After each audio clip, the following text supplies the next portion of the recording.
David Deutsch dice que hay buenas y malas ideas. Hay buenas explicaciones de cómo funciona el mundo y malas explicaciones de cómo funciona el mundo. Entonces ahora, en España, están ganando las malas explicaciones de cómo funciona el mundo, en mi opinión.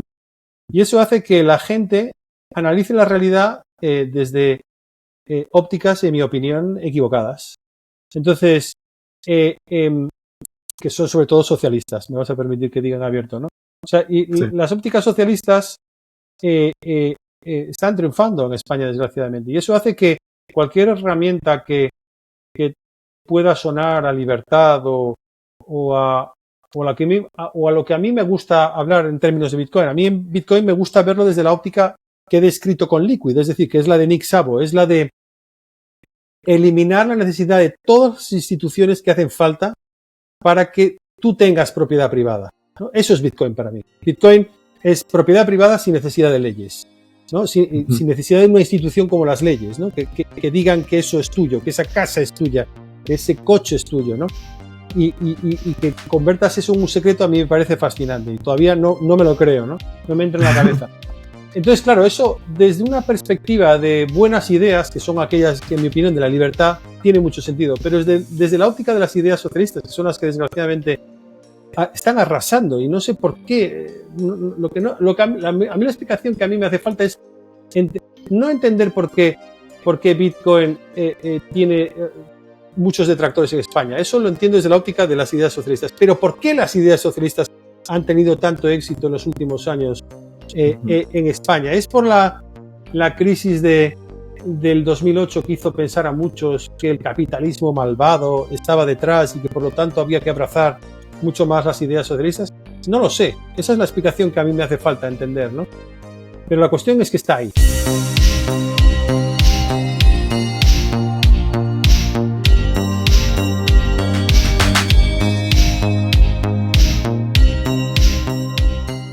Hoy es un episodio bastante bueno, bastante importante, porque todos saben que Blockstream es mi principal partner. Me gustó colaborar bastante con ellos. El año pasado, no sé si recuerdan, hicimos un episodio especial de Navidad, de hecho, donde hablamos bastante sobre Blockstream, todos sus productos, todos los servicios que estaban haciendo. Inclusive hablamos a nivel técnico y bastante alto, y en algunas cosas también profundizamos sobre Liquid, sobre Lightning. Pero todo esto fue un episodio en inglés. No sé si lo vieron. Ya saben que los episodios están subtitulados, pero por si no vieron ese episodio, porque eran las Navidades y todos estábamos liados con muchas cosas, hoy vamos a hacer un episodio en español, siempre con personas de Blockstream. Hoy tengo el placer de tener a Adolfo Contreras en el podcast, así que bienvenido. Muchas gracias, Juan. Un placer estar aquí contigo. Primero, Adolfo, siempre me gusta empezar el podcast para ver si puedes compartir un poco sobre tu experiencia profesional, y luego hablamos un poco sobre Bitcoin, quizás para que las personas te conozcan un poco, y bueno, vamos a hablar sobre Blockstream. Genial. Pues mira, yo la verdad es que he hecho muchas cosas diferentes porque siempre me he guiado profesionalmente por lo que me ha interesado en cada momento, y lo primero que me interesó fue la Armada Española, porque la familia de mi padre toda lleva en la Armada muchísimo tiempo y tengo muchísima familia en la Armada. Así que ingresé en la Escuela Naval Militar, allí estuve un año, después estudié Business y trabajé en Barcelona, en una constructora, un trabajo que odié. Luego monté 2 empresas, una en el mundo de las telecomunicaciones náuticas, otra en el mundo del calzado, que en realidad la dirigía un amigo mío, pero bueno, yo era socio y la verdad es que hicimos cosas bastante divertidas. Y luego estuve dirigiendo una empresa, cuando me arruiné, montamos empecé a dirigir una empresa de meteorología, porque en la de las telecomunicaciones náuticas gestionábamos datos meteorológicos para plotearlos en una web. Y entonces, con ese conocimiento y también con el hecho de que para ingresar en la Armada necesitaba haber estudiado un poquito de físicas, pues tenía como el background, digamos, correcto, ¿no? Para trabajar ahí. Estuve trabajando 6 años y me encantó porque tocábamos muchos sectores, incluido el energético, que luego me sirvió para el tema de la minería. Y luego ya después de ese trabajo fue cuando me picó el gusanillo de Bitcoin y me volví loco como tantos otros, ¿verdad?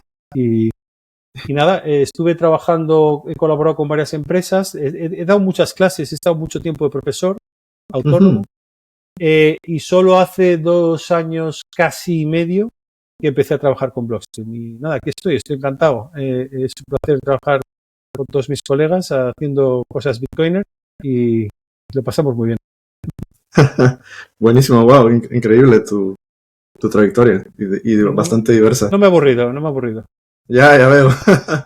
Qué interesante. Y bueno, has dicho que de repente te picó el gusanillo de Bitcoin. ¿Qué fue lo que te picó? O sea, ¿cómo llegaste a ello? Y también Sí, pues mira, tuviste como un aha moment.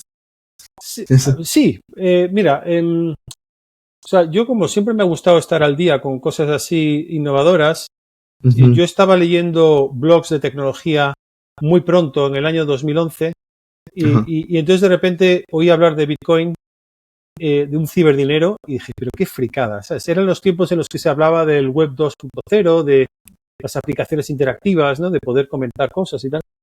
Y yo pensé, ¿quién necesita un ciberdinero? Y lo ignoré por completo, ¿no? Entonces pasó el 2013, hubo un bull run muy importante y volví a prestarle atención, pero entonces leí un artículo del economista Xavier Sala y Martín, que es un tío que lleva unas chaquetas como de colores muy cantosas, ¿no? El tío es de Barcelona, pero da clases en Colombia, en Nueva York. Oh, wow. Y dio un argumento para explicar por qué Bitcoin pensaba que no tenía valor, que me pareció válido en ese momento, por lo cual volví a pasar olímpicamente de Bitcoin otra vez. Y luego en el 2015 me acuerdo que empecé a leer cosas en Twitter a gente cuya opinión respeto, que estaban hablando de Bitcoin otra vez y yo diciendo, pero no puede ser que esto siga vivo, pero si esto es absurdo. Yo ya lo he descartado 2 veces, no puede ser. Y entonces, en ese momento pasó el tiempo, yo seguía hablando a gente random y yo no lo seguía sin prestarle atención, pero de repente en el 2016 alguien puso un vídeo de Wences Casares, ¿no? Entonces ese vídeo me encantó y ahí tuve un momento ajá y el momento ajá además no me hizo meterme en Bitcoin inmediatamente, no, pasó otro par de años o así, porque yo siempre he sido seguidor de la escuela de inversores de Warren Buffett y Warren Buffett siempre decía que no te metas en nada que no entiendas, ¿no? Entonces yo no entendía nada y dije, joder, esto tiene sentido, pero no entiendo nada de cómo funciona, entonces voy a aprenderlo. Y me puse a estudiar como poseso un huevo de tiempo, sin meterme, ¿eh? Yo no tenía ni un Bitcoin. Y fue entonces ya en el 2018 así cuando dije, hostia, esto es la polla, yo tengo que entender esto que va y me voy a meter a saco. Y aquí seguimos. Wow, increíble. Estaba pensando, no sé si, porque estoy pensando un poco en tu trayectoria profesional. Hay un chico que no sé si conoces, que es de Estados Unidos, que se llama Jason Lowery, que estudió en la MIT, hizo este libro, que bueno, en realidad es una tesis. ¿Lo leíste? No he leído el libro, pero sé de qué va y le seguí un tiempo mientras estaba en Twitter. Sí. Sí. Pues su libro se llama Software, te lo recomiendo. Ya de hecho hace muy poco lo leí y me parece bastante interesante porque él lo ve desde un punto de vista cómo Bitcoin puede ayudar como seguridad nacional en el país, porque él dice que, bueno, así a grandes rasgos, de que Bitcoin en la cibernética es lo único que requiere una fuerza física para mover una gran cantidad de energía para asegurar datos, cosa que no existe con otro tipo de cosas, ¿no? Y entonces él lo explica cómo funciona el sistema de las guerras y todo esto, que tanto el aire como el mar, como la tierra, cada uno tiene como su proyección de poder, y entonces en la ciberseguridad Bitcoin sería como esa. O sea, ¿qué es lo que falta en el ciberespacio para...? Vale, interesante. Sí, pues me lo leeré. Sí, está guay. Software, sí, es que yo sí que lo he visto en algún tweet, pero no lo he leído. Vale, muy bien, gracias. Sí, te lo recomiendo. O sea, me falta muy poco, honestamente, para terminarlo, porque entre el trabajo y todo, pero me lo he ido leyendo y cada vez me gusta más. Así que te lo recomiendo. Es un buen libro. Muchas gracias. De nada. Y, ¿qué te iba a decir? Bueno, y entonces, luego, ya cuando te picó el gusanillo, ¿en qué momento ya te dedicaste al 100%? Y me dijiste que has sido profesor autónomo. Sí, la forma de aprender que se me ocurrió es oye, yo creo que la mejor forma de aprender es enseñar. Fíjate. Claro. Porque entonces la gente te corrige, ¿no? Y entonces, sí, porque la gente es genial a la hora de encontrar fallos, ¿no? En tu forma de pensar. Y entonces, bueno, me salió una oportunidad a través de un amiguete de dar clases en una escuela en Madrid, primero de dirección general, que no tiene nada que ver, Yeah. pero luego de economía, ¿no? Y entonces ahí fue cuando empecé a profundizar en todos la teoría económica, pues, de los austríacos y otro tipo de cosas. Sí. Y luego aprendí a programar por mi cuenta en Python y me fui a Estados Unidos al curso de Jimmy Song, Oh, ¿no? wow. Para aprender a programar el protocolo. Sí.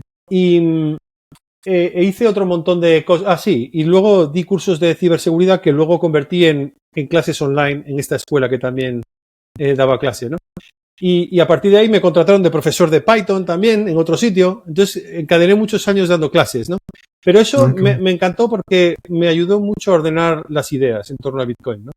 Y en diferentes facetas, ¿de acuerdo? Entonces eso me permitió lo que a mí me interesaba, que era una visión holística, ¿no? De Bitcoin, ¿no? Y muy bien, yo no me arrepiento nada de haberlo hecho, porque yo me lo tomé, el tema de Bitcoin me lo tomé me volví tan loco que me lo tomé como un proyecto emprendedor. Entonces dije, bueno, vamos a ver, si estoy en lo cierto, yo quiero dedicarme a esto para el resto de mi vida, ¿no? Y entonces, para ello, necesito ser capaz de financiar esto. Y para ser capaz de financiar esto, no puedo esperar a que esto se revalorice mucho, ¿entiendes? Porque yo tengo que vivir, tengo familia, tengo niños. Y luego luego terminé no teniendo lo suficiente porque tuve que vender bastante, pero bueno, eso es otra historia. Pero la cuestión es que para financiarlo mientras tanto, lo que mejor se me ocurrió para combinar aprendizaje con algunos ingresos escasos, pero algunos, fue el profesorado. Y la verdad es que no me arrepiento nada, me vino muy bien.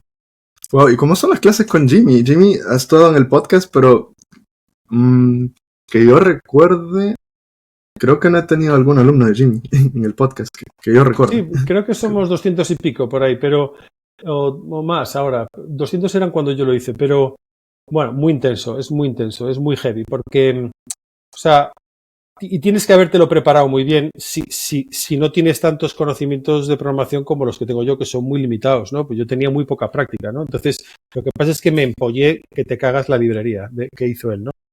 Y yo fui sabiéndome casi de memoria y aún así era de los últimos en acabar las pruebas, ¿no? Porque las pruebas básicamente son de ser capaz de hacer una transacción, ser capaz de comprimir una serialización, una serie de cosas que te permiten terminar siendo capaz de transferir Bitcoin, ¿no? Crear un wallet, etcétera, etcétera, todo el proceso, ¿no? Y todo en un ritmo frenético que va en un orden muy bien pensado desde el principio hasta el final, combinando pues teoría con práctica, ¿no? Y la práctica es lo que te digo, que son pruebas que te ponen muy al límite, porque es que, por ejemplo, el de las transacciones, había una pantalla que el tío compartía, ¿no? Y entonces cada una de las transacciones que nosotros teníamos pendientes aparecían como unspent, ¿no? Y entonces solo cuando conseguías hacer el programa aparecían spent. Y entonces, claro, era un estrés porque veías que eras el último. En mi caso, yo creo que fue como el penúltimo, algo así de todo, ¿no? Pero cuando lo conseguí fue un subidón increíble, ¿no? Y entonces, pero muy intenso, porque además yo iba con el jet lag, ¿no?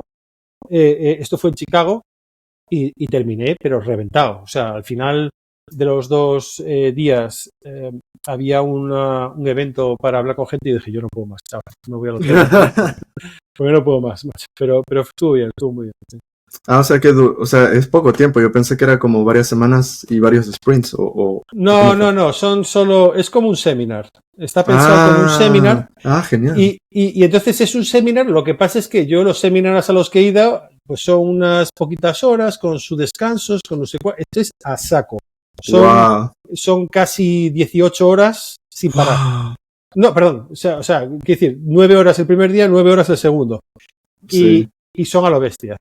Entonces, claro, porque si tú estás viajando desde España, obviamente, y te vas a Chicago, claro, no puedes paralizar un mes de tu vida, ¿no? Entonces, claro. Está pensado para que, en realidad, es yo creo que lo que tienes que llevar es el trabajo, buena parte del trabajo hecho desde casa, o ser muy buen programador, que desde luego no era mi caso, y ahí hacer una especie de examen, ¿no? Y entonces él, una cosa que hace muy bien es que luego te firma PGP una especie de certificado que te dice, oye, Adolfo ha pasado el curso y lo considero satisfactorio y tal. Y eso es como una especie de certificado de lo que serían tus notas, ¿no? Entonces, Claro.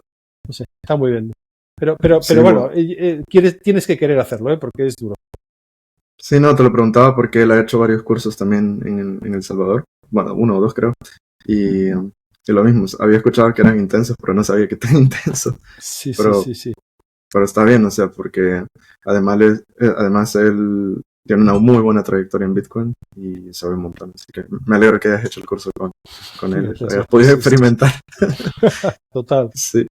¿Y luego cómo pasaste a Blockstream? ¿Fue después de esto o cómo comenzaste a Pues mira, esa también fue, bueno, yo tras eso estuve colaborando, haciendo pequeñas colaboraciones con algunas empresas del mundillo. Luego estuve colaborando también con Prosegur Crypto, que es una empresa de seguridad y que montó pues este búnker de custodia institucional. ¿Qué es eso? Pues nada, es sencillamente un servicio de custodia de Okay. activos digitales.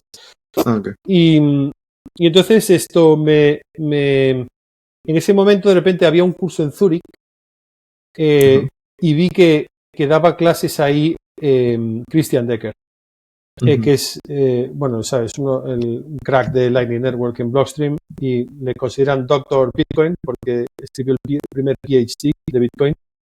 Y entonces yo tenía muchas ganas de trabajar en Blockstream y solo se me ocurría pues tratar de conocer a alguien en Blockstream que, bueno, me conectase con una persona de recursos humanos, ¿no? Y entonces fui pero claro, mi profile es un poco extraño porque soy de negocio, pero me gusta meterme en las cosas técnicas, pero no por otra cosa que porque quiero aprender a explicar la propuesta de valor y para eso tú tienes que entenderlo, ¿no? Claro. Y sobre todo para diseñar la estrategia, ¿no? Comercial. Tienes que entender en qué se diferencia de los demás, ¿no? Y entonces, bueno, pues fui al curso y efectivamente Cristian era uno de ellos. Y en el descanso fui a hablar con él y tal. Y luego comimos juntos él a mi lado también. Y le pregunté, oye, ¿no necesitáis gente de negocio y tal? Y me dijo, pues sí, eso es lo que mejor nos vendría, macho, porque somos máquinas de generar productos, pero en negocios tenemos que mejorar. Y entonces le dije, bueno, pues a ver si me puedes poner y tal. Y se terminó el curso y el tío desapareció. No fui capaz de contactar con él. Pasaron como 3 meses míos bombardeándole y finalmente me contestó y me puso en contacto con la persona de recursos humanos que precisamente en ese mismo instante estaban buscando a alguien de negocio, ¿no? Y bueno, pues así es como terminé ahí en abril de hace 2 años. Has dicho que sí, que he visto también esto que se está hablando muchísimo y se está doblando esfuerzos, por decirlo de alguna forma, el uso de Liquid en, bueno, el sur global, como he visto en tus artículos, pero en Sudamérica también. He visto empresas, por ejemplo, como Aqua, que lo está utilizando bastante. Quizás antes de hablar de eso, creo que se me ocurre mejor que si puedes explicar así a alto nivel para las personas qué es Liquid, qué es Lightning, cómo se diferencia uno de otro y después sí hablamos de ese tema. Sí, o sea, todo Blockstream está construido alrededor de la idea de que la seguridad de Bitcoin es algo que no debemos poner en riesgo y por lo tanto todo lo que sean funcionalidades avanzadas para Bitcoin o su escalabilidad debería ser idealmente desarrollado en otras capas, ¿no? Y esos son los motivos por los que trabajamos en Lightning y en Liquid, ¿no? O sea, y lo que pasa es que son dos conceptos diferentes que tienen diferentes trade-offs. Entonces, son capaces de dar ese tipo de casos adicionales, casos de uso adicionales a Bitcoin, diferentes con diferentes trade-offs. Entonces, Lightning Network es ideal para multiplicar el throughput, ¿no? El throughput de un activo, ¿no? El número de transacciones y el coste de estas transacciones es muy bajo. Entonces, claro, si tú quieres pagar con Bitcoin, pues esto es ideal, pero también si quieres aumentar el throughput, el número de transacciones y disminuir el coste de cualquier activo en Liquid, porque Lightning se puede usar con cualquier cadena que sea UTXO, ¿no? Que utilice el modelo UTXO. Y Liquid es un 80 y pico por ciento el code base de Bitcoin, con lo cual es prácticamente idéntico. Es sencillamente, básicamente Liquid comparte prácticamente todo con Bitcoin, salvo que añades unos cuantos opcodes, añades otro tipo de funcionalidades y otra serie de cosas y la capacidad de emitir activos diferentes a lo que es el activo nativo, ¿no? Y entonces, ¿qué pasa? Que muchas blockchains tienen la idea de que,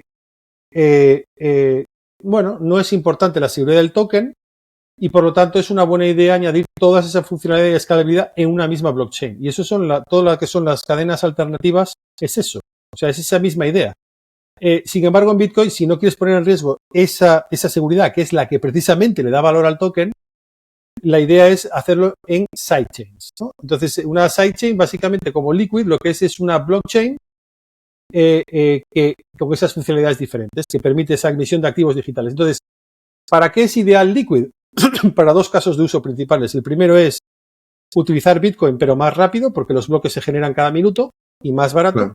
Pero también para montar un auténtico sistema financiero sobre Bitcoin. Es decir, porque te permite, como te permite otro tipo de activos, tú puedes emitir bonos, puedes emitir pagarés, acciones, no sé, todo lo que se te pueda ocurrir. Tokenización de, por ejemplo, hash rate, tokenización de ASICs. O sea, tenemos un montón de casos de uso, ¿no?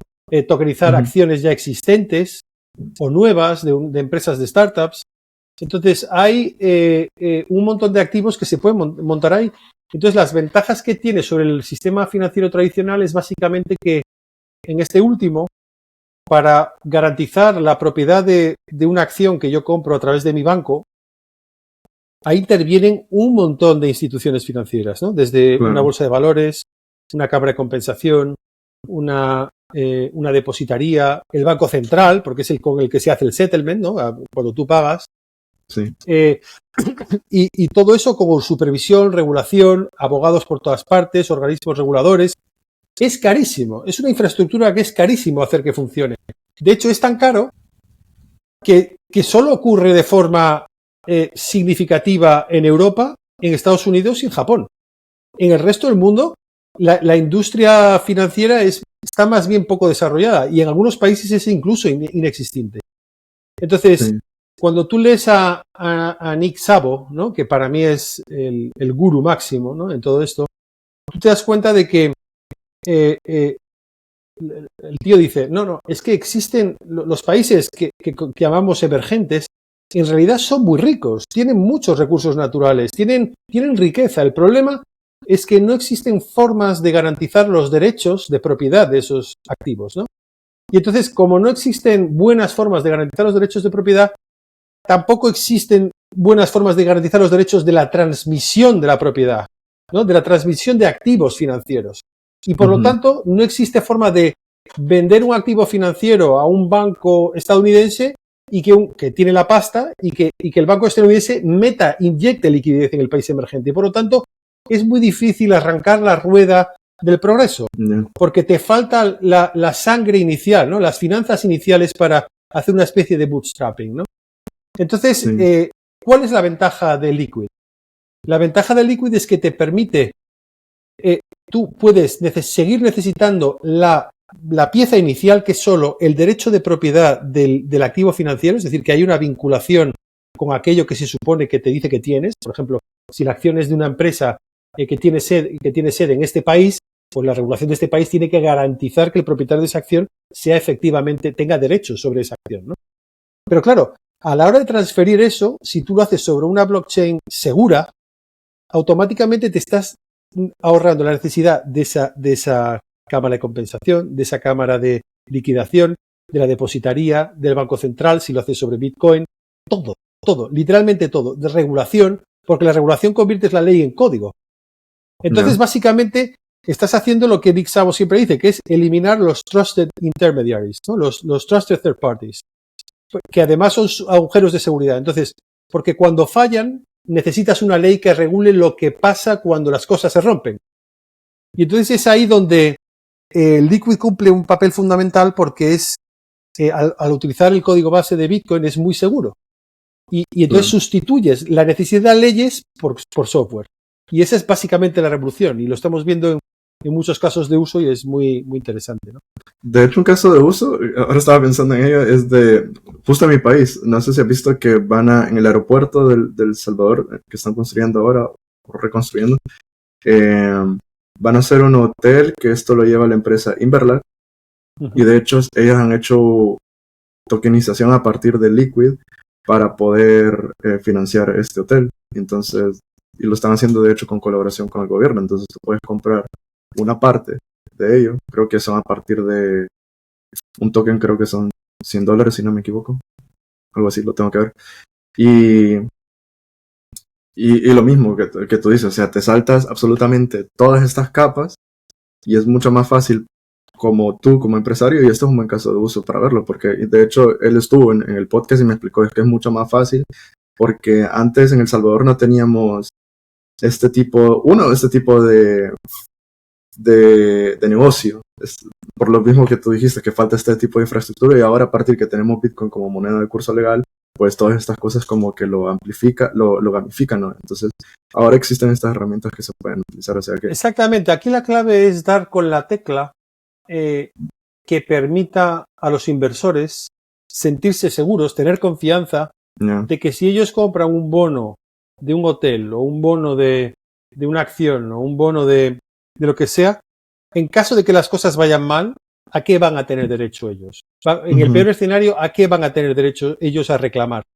Y eso es lo que da garantías a los inversores. Ahora, tenemos un reto muy importante y es que una cosa es que esto lo facilite y otra cosa es cuál es el track record del regulador en El Salvador. Hombre, es que tiene meses, tiene menos que meses, ¿no? Entonces, esto implica que el reto que tenemos para arrancar y para bootstrapear sistemas financieros sobre esto es hacer que el trabajo que hagamos que hagan los reguladores desde todos los países en los que esto puede tener muchas ventajas sea bueno, pero eso requiere un track record que llevará años, ¿no? Entonces esto no es tan fácil como decir y habrá errores y habrá múltiples errores, Claro. ¿no? Y todo se trata de seguir depurando el aprendizaje, ¿no?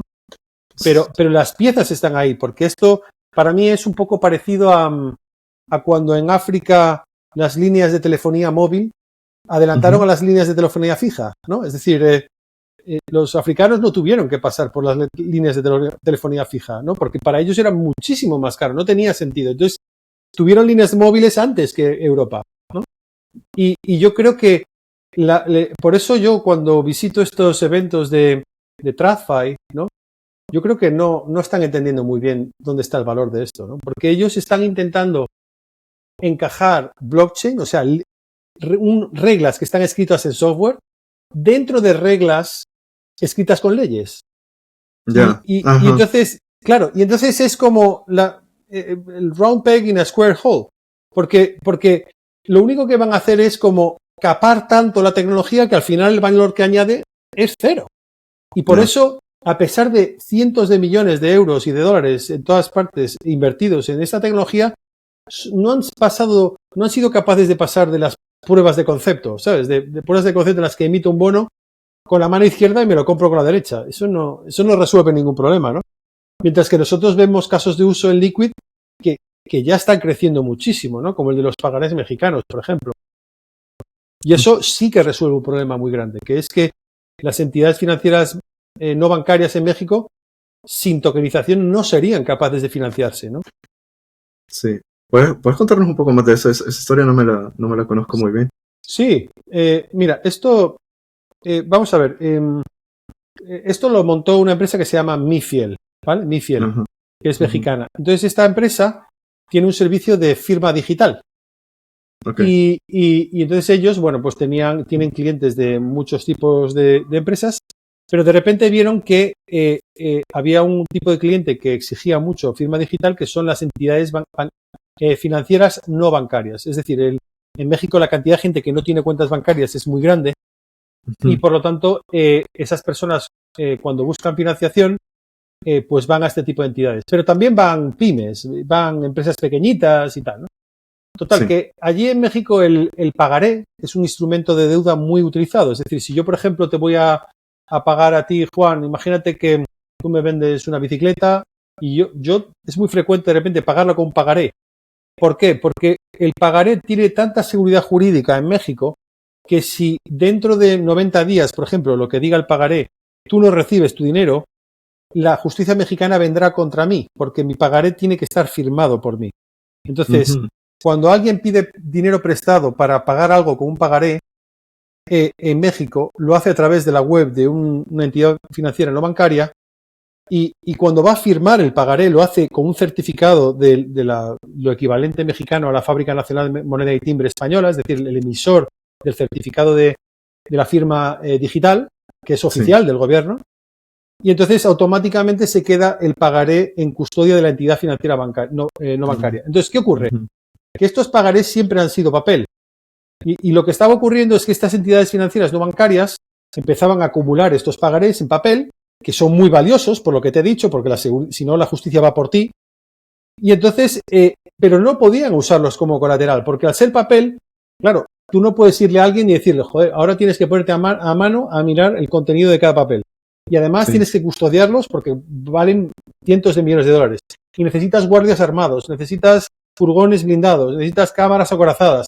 Claro, eso hacía inviable utilizarlos como colateral, salvo que el pagaré valiese millones de dólares, porque si es solo uno, pues te puede valer la pena. Pero si son miles y miles de pagarés de unos pocos miles de dólares, pues no vale la pena, ¿no? Entonces, lo que se le ocurrió a esta empresa es lo siguiente.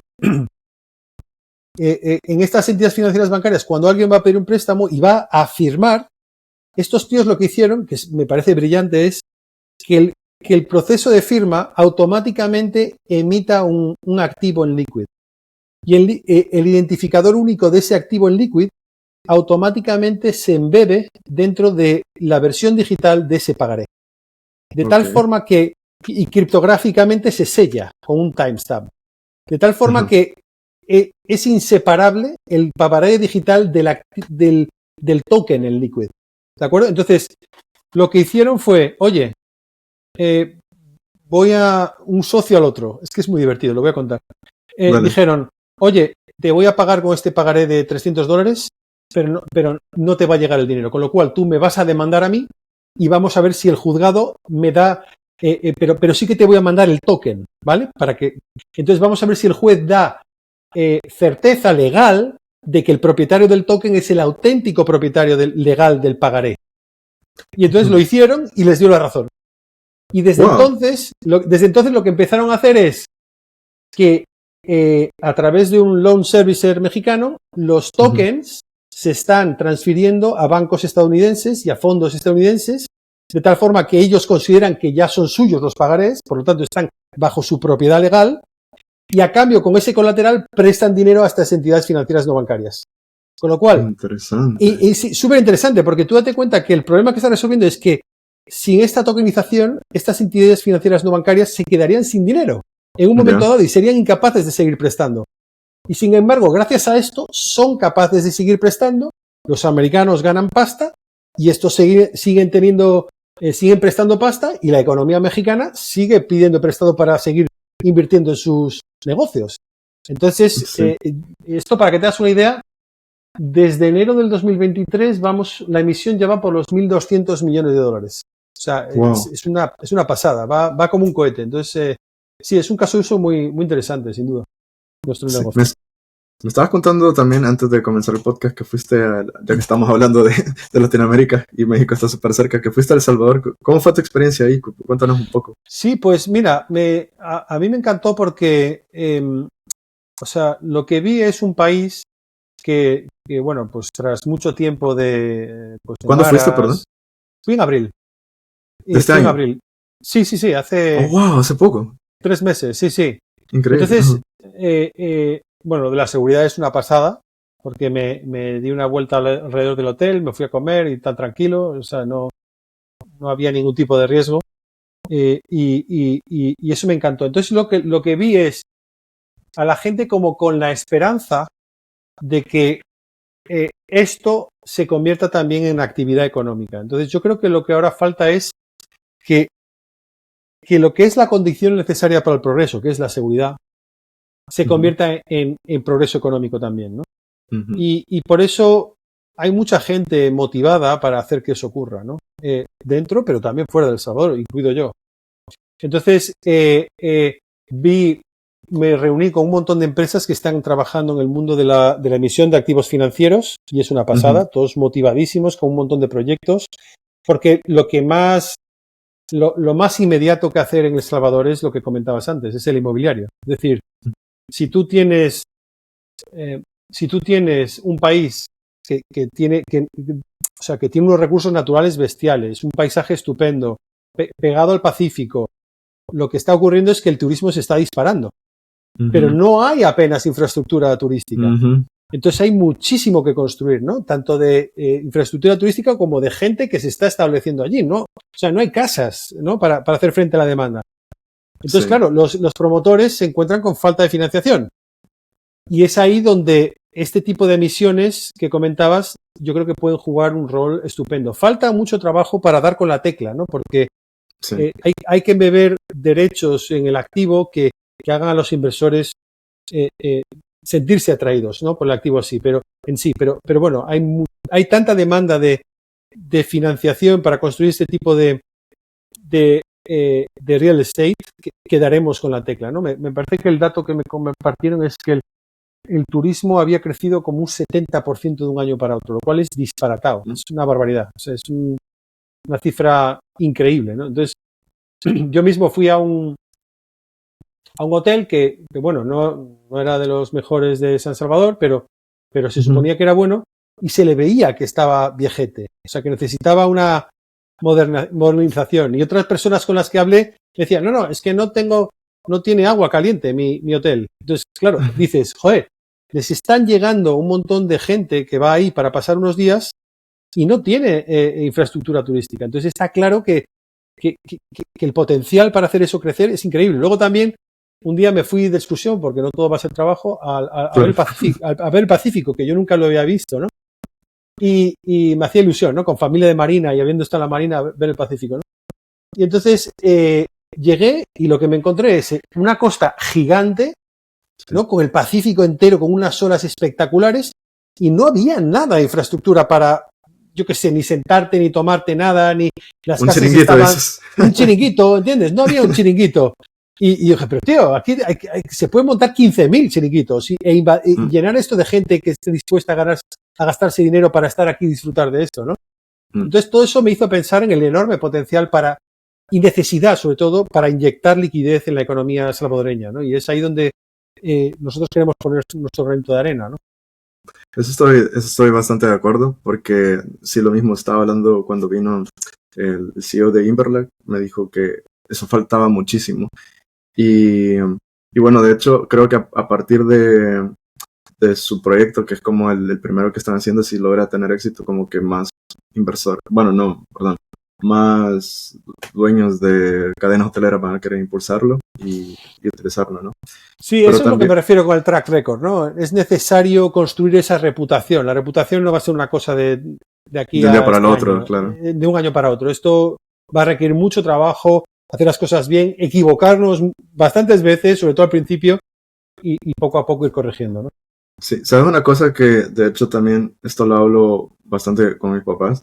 Es de que hemos notado que lo veo un poco aquí, me recuerda mucho a Barcelona en el aspecto turístico porque al falta de infraestructura, como tú dices, obviamente el precio de los terrenos, de la casa se está revalorizando por cifras que nunca habíamos visto, que para el extranjero que tiene una mayor capacidad económica obviamente va a ser accesible para ellos comprarlo, pero para el salvadoreño no. Inclusive esto se está ¿cómo te lo digo? Que esto además está extrapolando al alquiler. Entonces, claro, el alquiler también está subiendo. Muchas de estas cosas están subiendo. Y esto me recuerda mucho a Barcelona, aunque creo que no tiene nada que ver, obviamente, porque los casos son diferentes.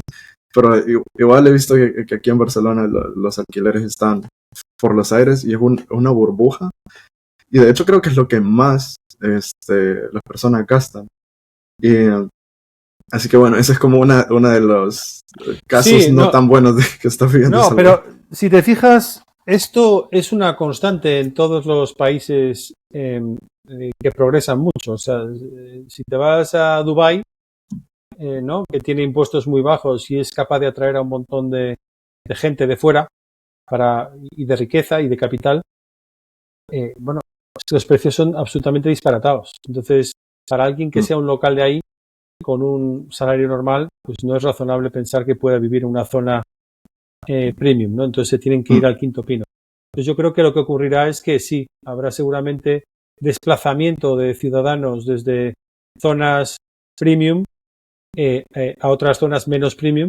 Eso sí, vendiendo lo que tengan, ¿no? Porque, o sea, es decir, vendiendo aquello que en la zona premium que tengan para irse a otras zonas. También te diré que me hablaron de familias salvadoreñas que tienen manzanas y manzanas y manzanas de terreno pegado al Pacífico y están sin sí, desarrollar.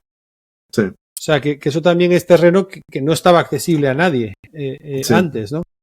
Y sí, pero yo, bueno, yo creo que es un buen reto, un buen problema que tener. Es decir, sí, es mejor tenerlo. es preferible tener ese problema de que el capital esté llegando y de que eventualmente... El problema no es que el capital llegue y haga subir los precios. El problema es si llega el capital y eso no se convierte en empleo y en riqueza para los locales.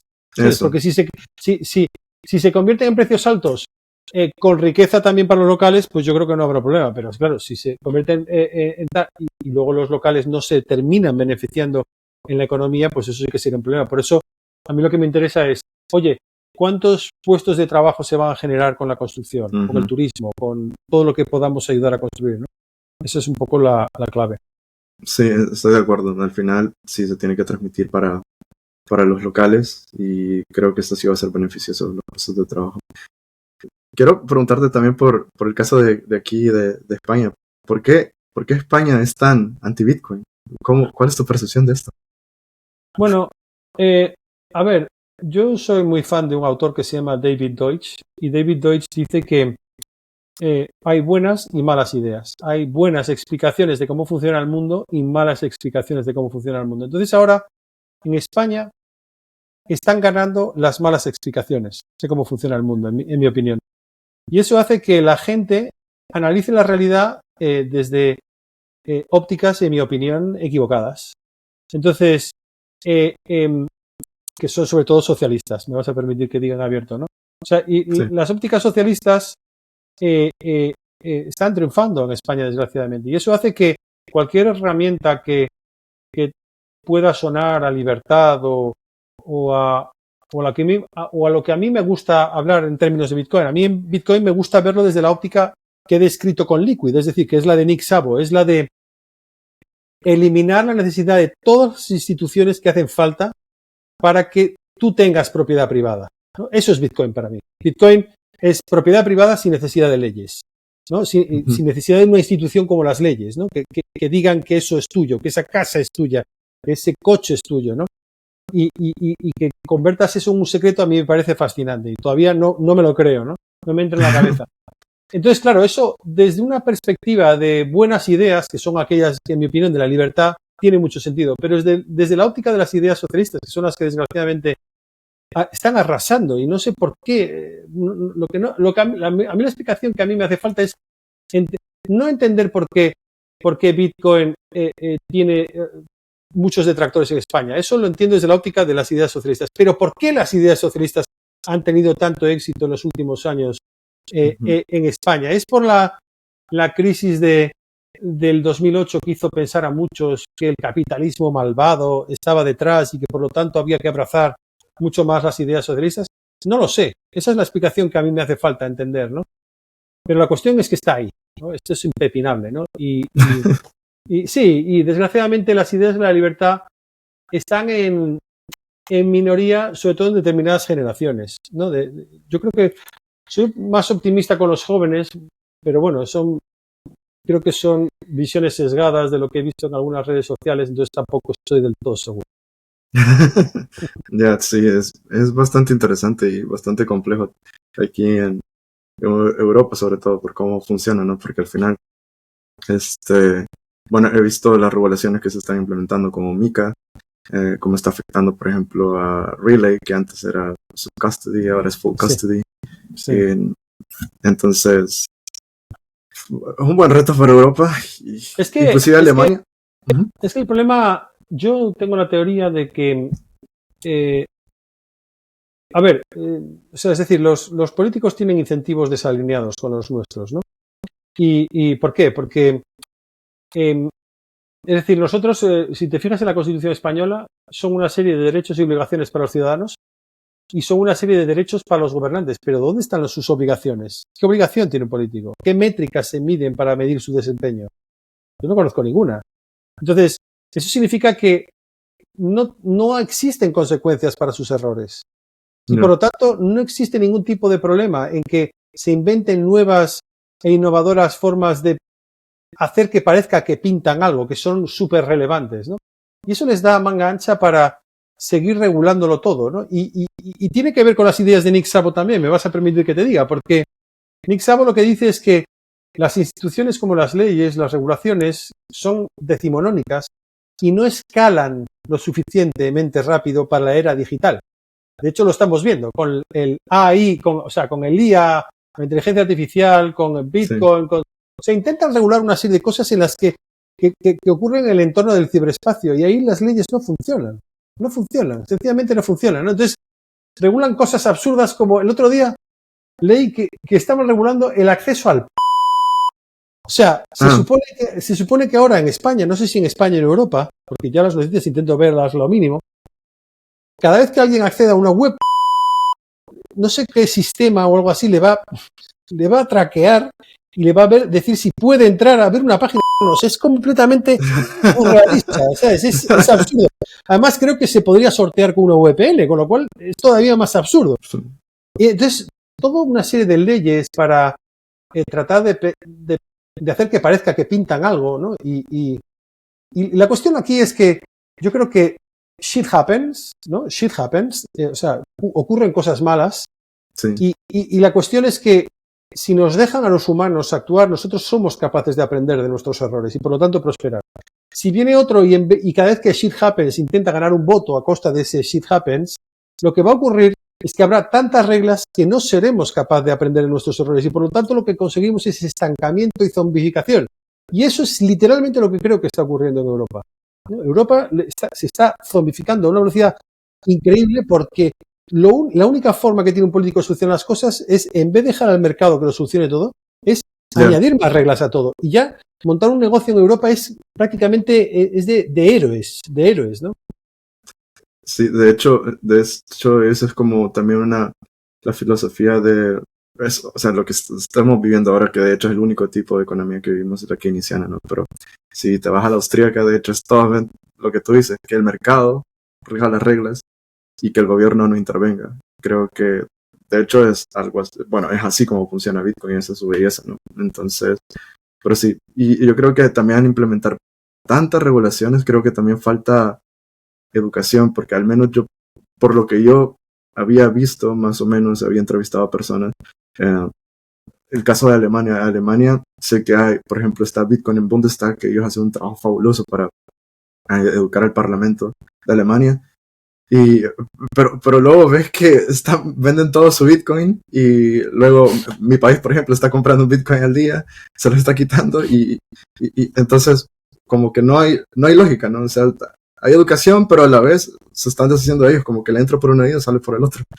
Sí, yo creo que lo que estamos viendo también, una cosa que me interesa mucho y a la que doy muchas vueltas, es que con Internet tenemos tantísima información que de repente existen miles de formas de encontrar, miles de maneras en las que algo que antes considerábamos verdad, ahora podemos considerarlo equivocado, ¿no? Entonces, estamos viendo que todo lo que hacen los políticos pues está sometido a un escrutinio que hace 20 años no estaba sometido. Y eso hace que la divergencia de opiniones, de la polarización y todo, hace que cada vez menos gente se sienta identificada con su gobierno, ¿no? Pues habrá bitcoiners que piensen que eso es una idiotez, como yo, o como tú parece, pero muchos alemanes que a lo mejor piensan que está estupendo, ¿no? Y u otros que pensarán idioteces como que qué bueno para el medio ambiente, yo qué sé, lo que sea. Entonces, claro, yo lo que por eso hay una tesis que me encanta del individuo soberano del libro este, que es un poco que creo que la única respuesta viable a esto en el futuro es jurisdicciones más pequeñas, más personalizadas, que sean capaces de dar servicio a segmentos de población cada vez más pequeños, ¿no? De tal forma que más gente se sienta representada, ¿no? Es más fácil que mis ideas yo me sienta representado con una jurisdicción muy pequeñita que solo dé servicio yo que sé, a 100.000 ciudadanos, que no una como la española que da servicio a 48 millones, ¿no? Entonces, no sé, el mundo está cambiando a una velocidad increíble y me parece fascinante que haya gente que no meta Bitcoin en su análisis, ¿sabes? Eso sí que me parece fascinante porque tiene todo el sentido y está ahí en medio cambiando los equilibrios de poder, ¿no? Y es increíble.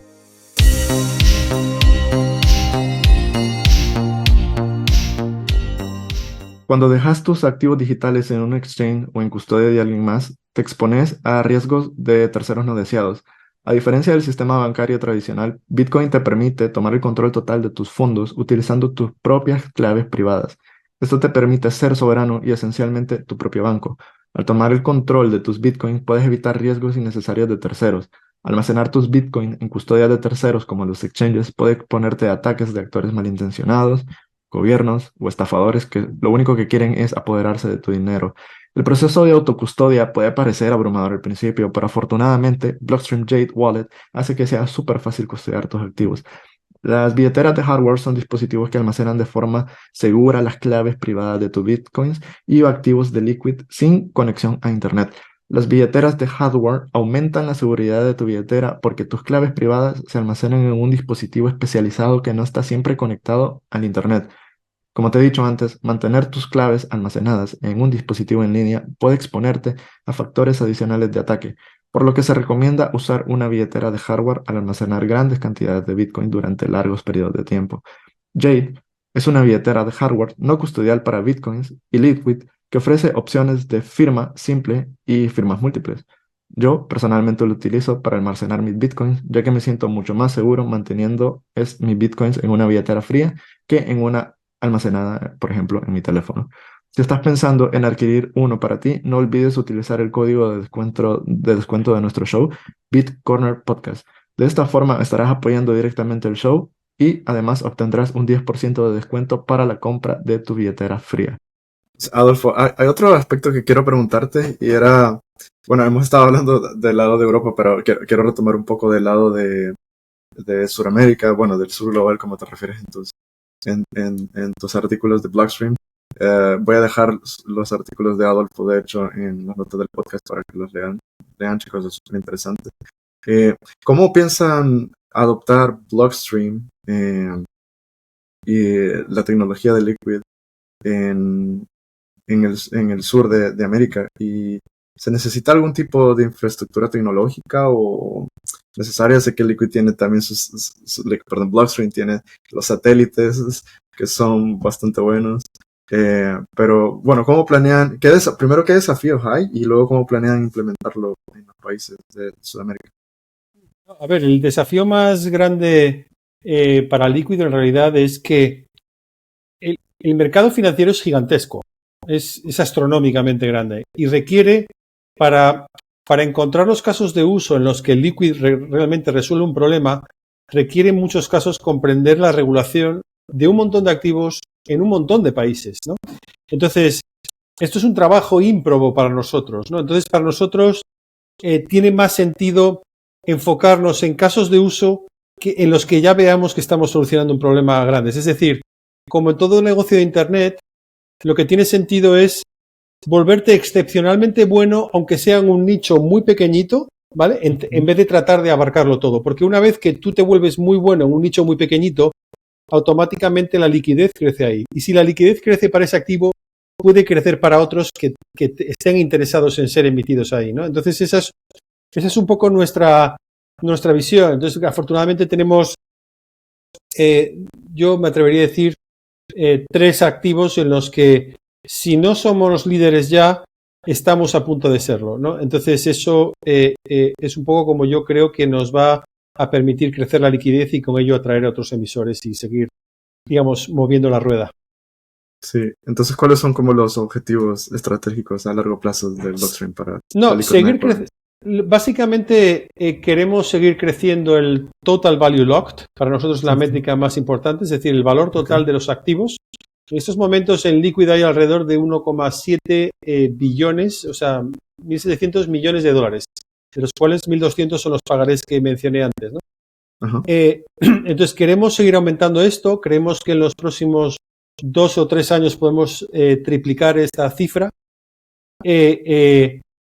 Precisamente por aquellos activos en los que somos particularmente buenos, pero hay muchas más cosas que podemos hacer. Nosotros lo que queremos sobre todo es, ahora ya más o menos que hemos identificado estos activos en los que estamos creciendo la emisión, lo que queremos es conectarlos con los inversores globales, ¿no? Entonces, esto claro. requiere conectar con muchos más inversores de los que están invirtiendo ahora en activos de Liquid, ¿no? Y requiere un trabajo muy grande, pues por ejemplo, con banca privada, con wealth management, con todo ese tipo de segmentos del sector financiero que tienen apetito por los activos digitales, que no se conforman exclusivamente con el tradicional allocation a Bitcoin y un poquito de Ethereum, Ya. y que quieren ver más, ¿no? Y entonces esa es un poco la fase en la que estamos. Lo que pasa es que también te diré que otro reto tenemos dos retos, yo creo, ¿no? Uno es que hay que encontrar las regulaciones correctas en los países correctos y eso también requiere trabajo. Y por otra parte,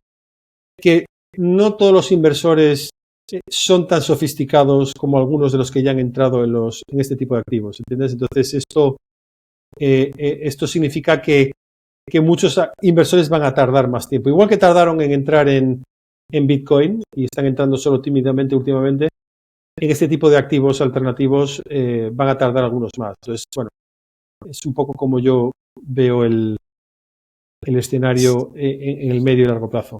¿Y sabes si va a haber como si existen planes como para asociaciones o colaboraciones con gobiernos locales, ONGs, instituciones financieras, Nosotros, países de desarrollo? Ajá. no, nosotros, o sea, nosotros no tenemos colaboraciones, digamos, ¿cómo decirlo? Sí, no, Oficiales, ni porque yo te formales. preguntaba, por ejemplo, porque por ejemplo Aqua, que es un producto en realidad de Jantry, y Jantry son los que están dando formaciones a gobiernos. Claro, exacto. Te voy a explicar porque lo has explicado tú mismo. Es decir, Ah, ok, esa es la respuesta. claro, ¿sabes qué pasa? Que como Liquid es una federación de 80 empresas, Claro. siempre hay una que tiene algún contacto con alguno de esos países. Entonces nosotros no hacemos, la respuesta a tu pregunta es, nosotros no lo hacemos directamente, pero un montón de los miembros de la federación sí.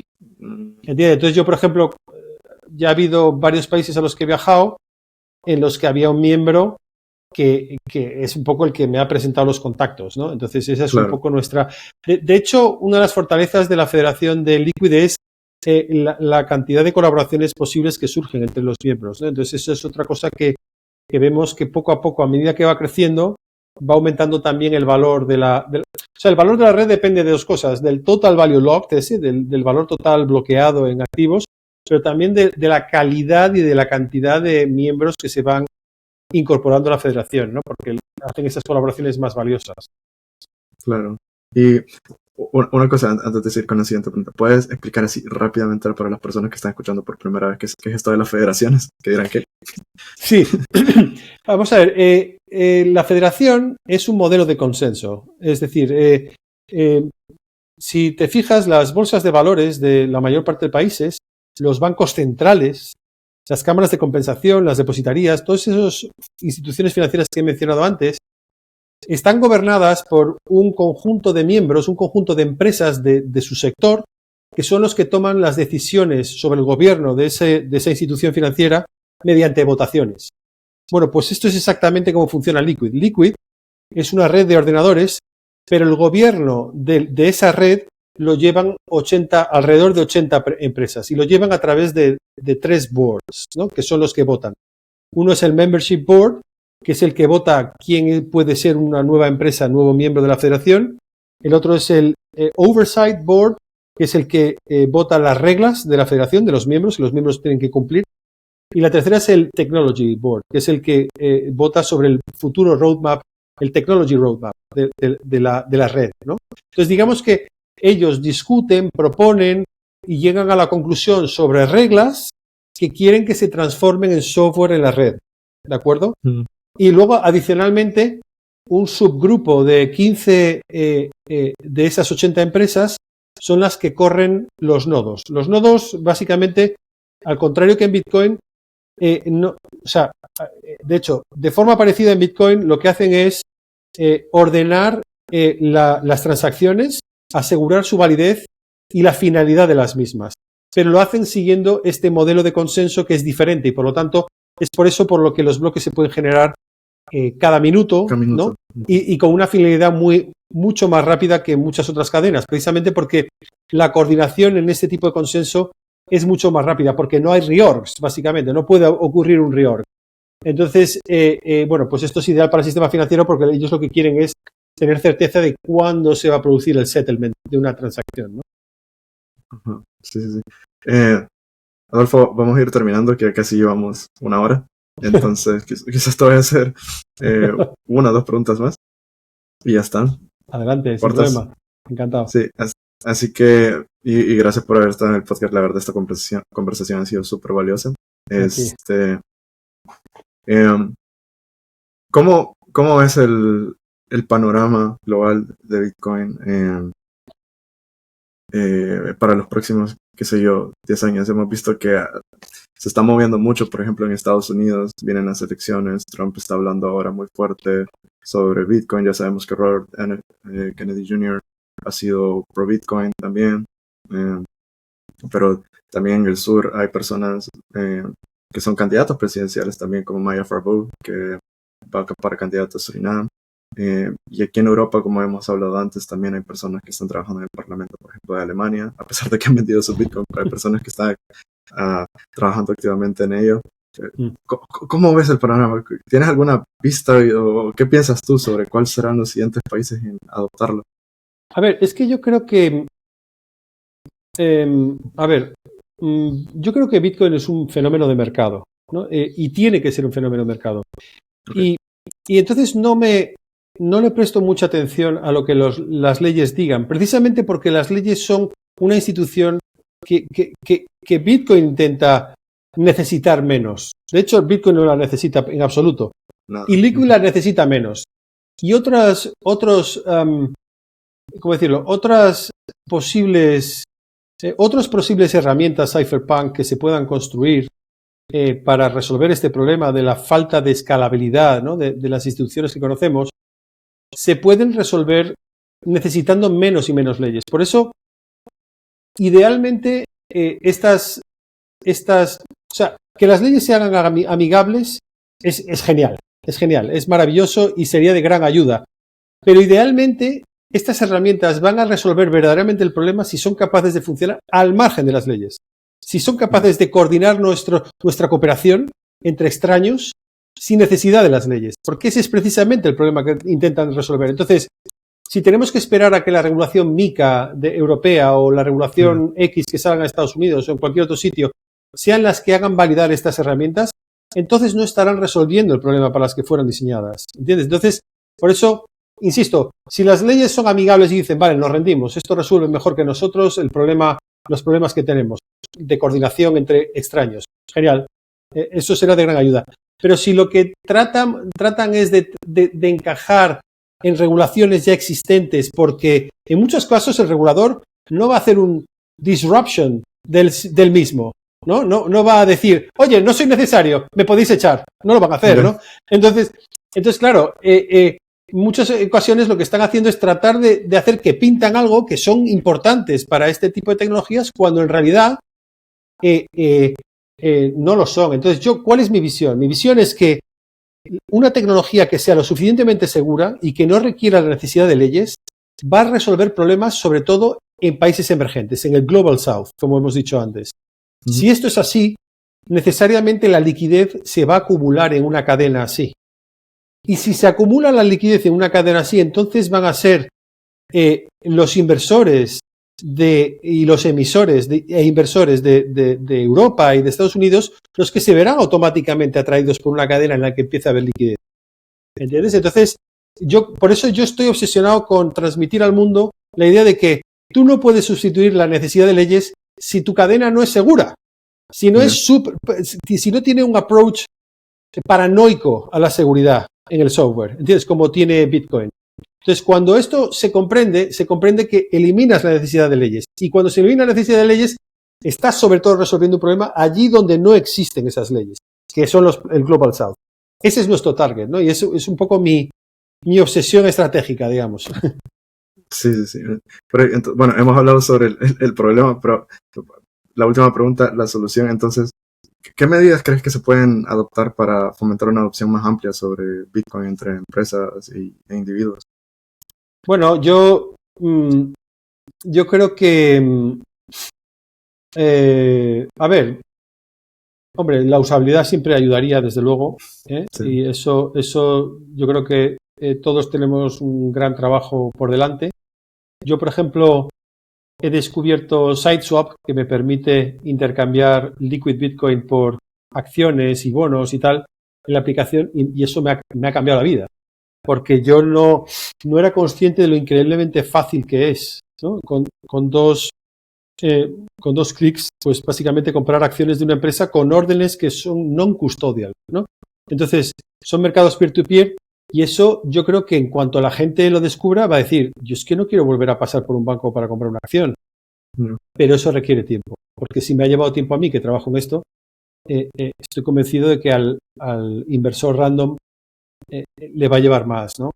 Entonces, bueno, el trabajo que tú haces es genial. El trabajo que hacéis los comunicadores es estupendo, porque antes o después este tipo de ideas le pueden llegar a la gente correcta, y es así como conseguimos que cambiar el mundo, ¿no? Con ideas que se van transmitiendo, ¿no? Con los memes, ¿no? Las unidades, estas información que se van transmitiendo para ir cambiando nuestra forma de comportarnos, ¿no? Entonces, bueno, pues esta idea a mí me gusta transmitirla. Id a mirar SideSwap si queréis ver el futuro, porque yo es como lo veo. Pero hay otro tipo de exchanges centralizados que, obviamente, por ser centralizados tienen más liquidez, pero una usabilidad diferente, ¿no? Entonces, bueno, pues eso es como lo veo, ¿no? Yo creo que tardaremos tiempo en ver esto, pero cambiará sin duda. Interesante. Sí, de hecho, es la primera vez que escucho eso, así que de los swaps para bonos, así que ya me has puesto una tarea más. Siempre se aprende algo nuevo, chicos. Increíble. Sí. Así que, Adolfo, ya no te quito más tiempo. Muchas gracias por haber estado en el podcast y espero tenerte en un futuro. Y muchas gracias. Seguir trabajando.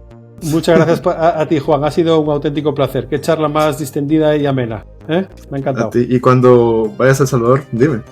Por supuesto, te avisaré, claro que sí. Está bien, pues feliz día. Chicos, nos vemos la siguiente semana. Chao.